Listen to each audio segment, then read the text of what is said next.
Welcome to my channel കലവറ. നമ്മളിതാ ഇന്നൊരു സ്നാക്സ് ഉണ്ടാക്കാൻ വേണ്ടി ചെറുപഴം വല്ലാതെ പഴുത്തപ്പെടുത്തതാണ് കേട്ടോ. ആ പഴകിനെ കണ്ടപ്പോഴേ ഞാൻ എന്നോ കണ്ടോ റിയലി എനിക്ക് ഓർമ്മയായത് കേട്ടോ. നമ്മൾ ഒരാൾ നല്ല ഫ്രണ്ട്ഷിപ്പോടെ നമ്മളിങ്ങനെ കഴിയുമ്പോൾ നമ്മൾ ഒരുപാട് നമ്മളെ സങ്കടങ്ങളും സന്തോഷങ്ങളും എല്ലാം അങ്ങോട്ടും ഇങ്ങോട്ടും ഷെയർ ചെയ്ത് നമ്മളിങ്ങനെ നടക്കുമ്പോൾ നമ്മളേറെ നല്ലൊരാളെ കിട്ടിയെന്ന് തോന്നി അവരങ്ങോട്ടങ്ങോട്ട് ചാഞ്ഞു.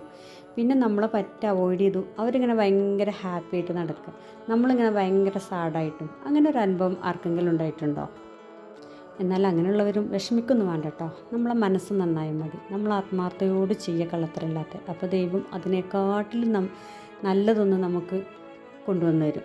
അതിനേറ്റവും ഉദാഹരണമായിട്ട് എനിക്ക് തോന്നിയത് എന്താണെന്നോ, ഈ പഴം കണ്ടപ്പോൾ പുട്ടും പഴം നമ്മൾ പണ്ട് മുതലുള്ളൊരു കോമ്പിനേഷൻ ആയിരുന്നു അല്ലേ. പക്ഷേ പിന്നെ അത് എപ്പോഴോ പുട്ടും മീൻകറി, മെയിനായിട്ട് പുട്ടും ബീഫിന് അതിലേക്ക് മാറി. എന്നാൽ ആ പഴത്തിൻ്റെ സങ്കടം ദൈവം കണ്ടില്ലേ, അതിലും ഹിറ്റായിട്ടാണ് പിന്നെ നമുക്ക് അവിൽ മിൽക്ക് ഇറങ്ങിയത്. അത് കാണുമ്പോൾ ഞാൻ എപ്പോഴും ഇങ്ങനത്തെ ഓരോന്ന് ചിന്തിക്കലുണ്ട് അല്ലേ. അപ്പോൾ നല്ലത് ചിന്തിക്കുക, പ്രവർത്തിക്കുക. അതിലും നഷ്ടപ്പെട്ടതിലേറെ നല്ലത് ദൈവം നമുക്ക് കൊണ്ടുതരും.